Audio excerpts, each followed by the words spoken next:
Bastar talkies में हमेशा आपको मैं बस्तर की खूबसूरती दिखाता हूँ या बस्तर की चुनौतियाँ दिखाता हूँ। बस्तर में माओवादी हिंसा या उसके द्वारा जो भी मुठभेड़ होती है उसकी ग्राउंड रिपोर्ट दिखाता हूँ, आदिवासियों का जनजीवन दिखाता हूँ। लेकिन बस्तर ही नहीं है ऐसा जिसको प्रकृति ने सब चीज़ों से नवाजा है, खूबसूरती से नवाजा है। धरती में और भी इलाके हैं जहाँ पर बहुत सारी खूबसूरती धरती ने, जो प्रकृति ने उस इलाके को नवाज रखा है। तो आज मुझे लगा कि अपने दर्शकों को बस्तर से थोड़ा सा बाहर लेके चलूं। तो बहुत ज़्यादा दूर नहीं, मैं बस्तर से थोड़ा सा दूर, मतलब बस्तर से बहुत सटे हुए इलाके में उड़ीसा लगा हुआ है। जगदलपुर से लगभग 17 किलोमीटर की दूरी पर। तो उड़ीसा राज्य के एक जलप्रपात में आया हूँ, और क्या है वो जलप्रपात, कैसी है खूबसूरती, क्या है उसकी खासियत, सारी चीज़ों से आपको अवगत कराता हूँ। नमस्कार, मैं विकास तिवारी हूँ, आप बस्तर टॉकीज़ देख रहे हैं।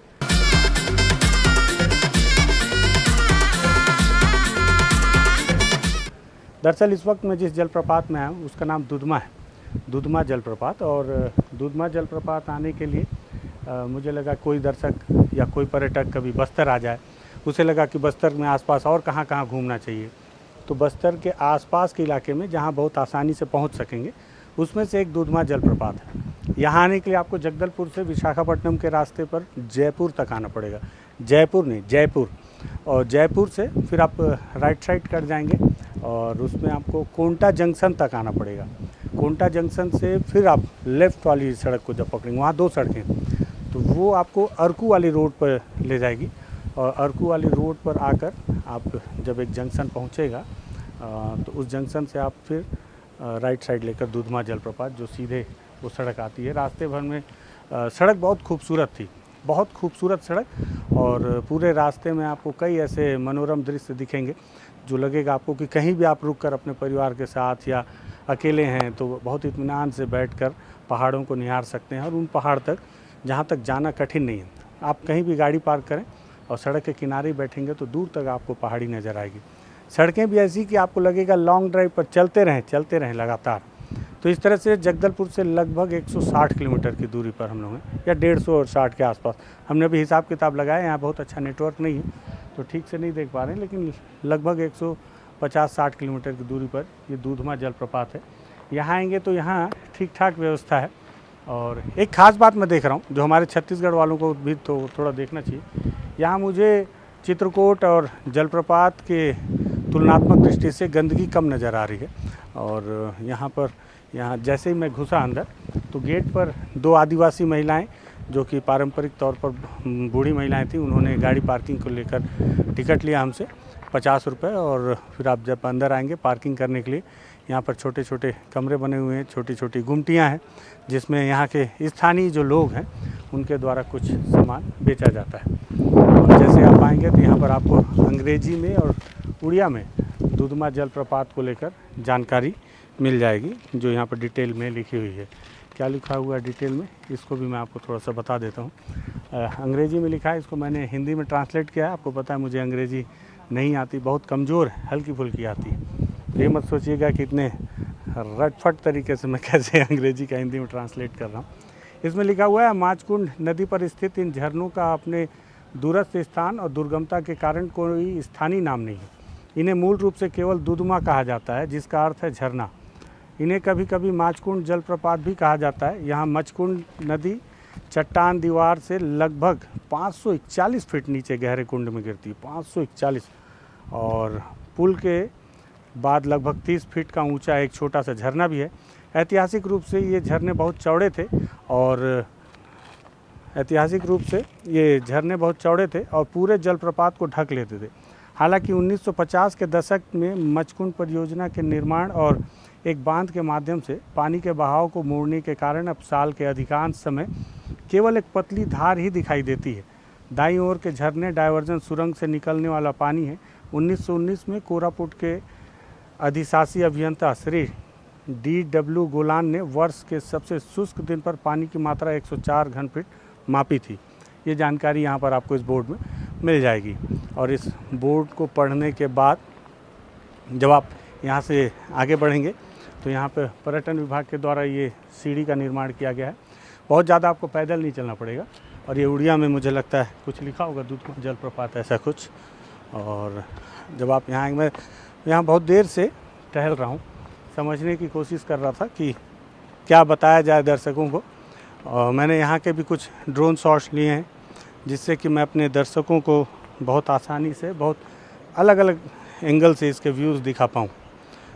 मैं यहाँ का देख रहा हूँ तो यहाँ आंध्र प्रदेश से, छत्तीसगढ़ से और उड़ीसा से भी बहुत सारे लोग पर्यटक के तौर पर यहाँ पर पहुँच रहे हैं। ये भी लोग हैं। भैया कहाँ से आए हो आप? हम सिमलीगुड़ा से आए हैं। सिमलीगुड़ा उड़ीसा में? उड़ीसा में। तो पहली बार आए हो कि पहले भी आए थे? नहीं, पहले 30 साल पहले 30 आए साल थे। पहले आए थे? हाँ। तो 30 साल पहले कैसा था? पानी वानी ऐसे ही था कि कम ज़्यादा था? पानी तो मैं पहली बार जो आए थे, लेकिन बहुत बड़ा दिख रहा था पहले। हाँ। ये जो बारिश का मौसम था, हाँ।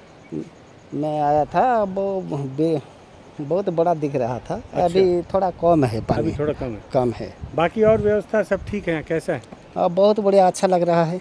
क्या क्या और होना चाहिए था? कुछ कमी तो नहीं लगा? नहीं, कुछ तो कमी नहीं। ये पहाड़ी जगह तो है।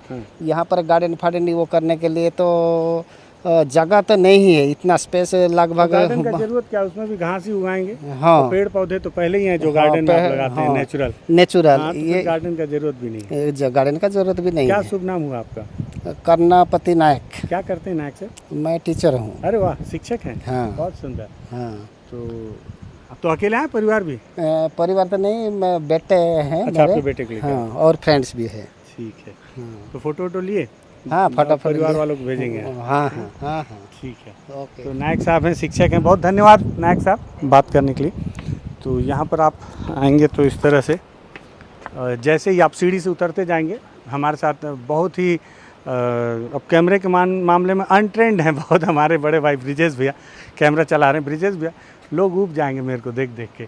वादियाँ दिखाइए आप जो हम दिखाने आए। तो ये जो है वादियाँ हैं यहाँ की और बहुत खूबसूरत है। और यहाँ आपको मैं बताऊँ कि 3 जलप्रपात हैं, छोटे छोटे और बड़े भी हैं। एक जलप्रपात तो आपको मैं उसको ड्रोन के सहायता से दिखा पाऊँगा, उसके लिए आपको इस तरफ जाना पड़ेगा और एकदम सुरंग के अंदर से पानी गिर रहा है, ऐसा टाइप का आपको फील होगा जब वहाँ देखेंगे आप तो। और दूसरा जो जलप्रपात है वो मैं आपको दिखाता हूँ इस तरफ। ये तो बहुत बारीक सा एक जलप्रपात है, मतलब पानी गिर रहा है वहाँ। उस तरफ में बहुत खूबसूरत है। आप ड्रोन के नज़रिए से भी अगर देख रहे हैं तो दिखा रहा हूँ मैं आपको।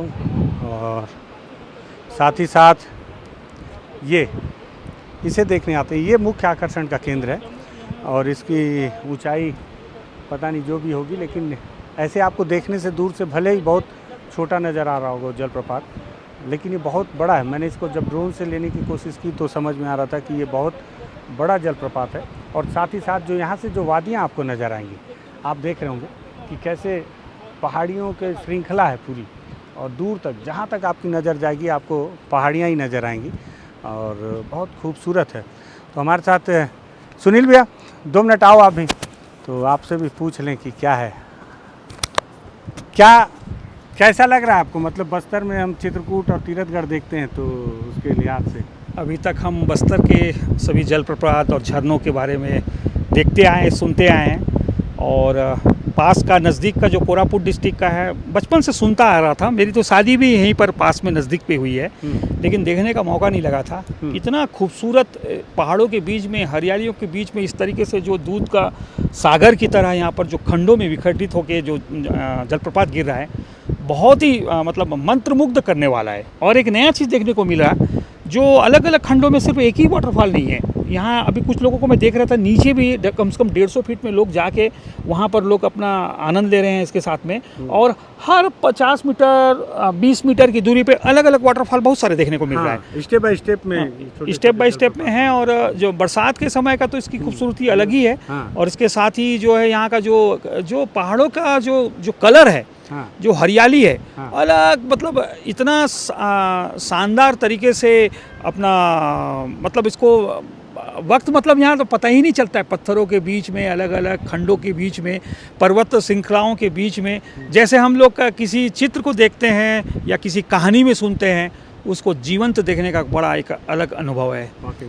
अच्छा, एक ख़ास बात और है, मैं तुलना नहीं कर रहा हूँ, लेकिन एक खास बात जो मुझे और दिखी कि यहाँ लोग बहुत निडर होके आ रहे हैं, मतलब उनके मन में कोई डर नहीं है, जैसे लोग बस्तर को लेके आते हैं। ये थोड़ा सा दुख होता है हमको अपने बस्तर के लिए। यस, मैं भी एक चीज़ को महसूस किया, छोटे बच्चे से लेके सारे लोग, स्कूल के बच्चे लोगों को भी देख रहा हूँ, तो यहाँ पर एक भय का वातावरण नहीं है।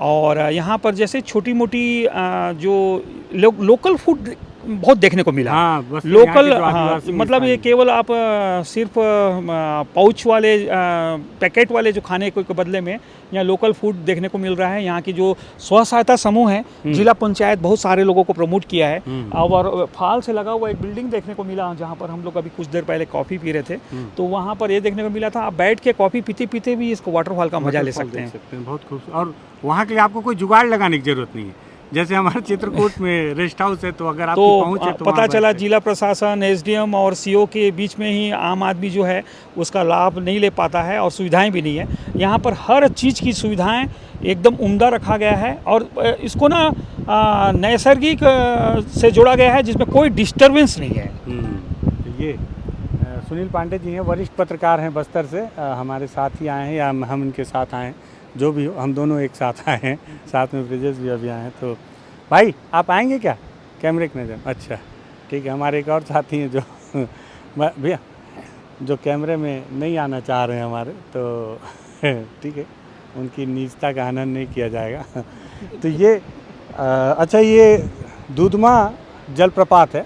सबसे पहले हमारे साथी ने कहा कि, और दिख भी वैसा रहा है, ऐसा लग रहा है कि जो शिवलिंग पर जब दूध चढ़ाया जाता है तब जिस तरह से जो दूध गिरता है उस तरह आपको एकदम रंग नज़र आ रहा होगा। मैं आपको दिखाऊँ, आप देखिए ये।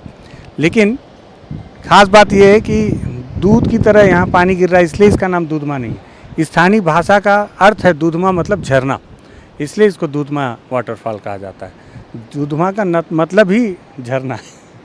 तो हमारे साथी हमको देख रहे हैं, तो ये जो है बहुत खूबसूरत झरना है। मैंने इसको लेके कुछ ड्रोन शॉट आप लोग के लिए बनाए हैं, और मुझे लगा कि बस्तर तो दिखाता रहता हूँ, आस पड़ोस में और क्या हो रहा है, पड़ोसी के घर में क्या हो रहा है, वो भी देखने का मानव प्रवृत्ति है ना। हर आदमी सोचता है पड़ोसी के घर हो क्या रहा है, तो ऐसे ही मुझे भी लगा कि पड़ोसी के घर में क्या क्या है, चलो देख के आते हैं। तो उड़ीसा राज्य आए थे हम लोग, अच्छा लगा। हर किसी को आना चाहिए, आने में कोई तकलीफ़ नहीं है, बहुत खूबसूरत है, कभी भी आ सकते हैं, बारिश में आइए। हालांकि मुझे लगता है गर्मी में पानी बहुत कम हो जाता होगा वहाँ बोर्ड में पढ़ने के बाद, लेकिन खूबसूरत है, तो मुझे लगा आपको दिखाता चलूँ। जो लोग बस्तर आएंगे तो बस्तर के आसपास ये भी देख सकते हैं, क्योंकि प्रकृति पे कोई बाउंड्री तो होती नहीं है कि उड़ीसा राज्य का है तो इसे ना दिखाया जाए, और छत्तीसगढ़ का है तो उसे प्रमोट किया जाए। खूबसूरती को, हर अच्छी चीज़ को तो हर किसी को दिखाना चाहिए, इसलिए इस वीडियो को तैयार किए। पसंद आया होगा शेयर कीजिएगा, लगे कि बस्तर टॉकीज़ कम से कम ग्राउंड पे जा तो रहा है, थोड़ा बहुत मेहनत करके इसको भी सब्सक्राइब कर लेना चाहिए तो कर लीजिएगा। धन्यवाद।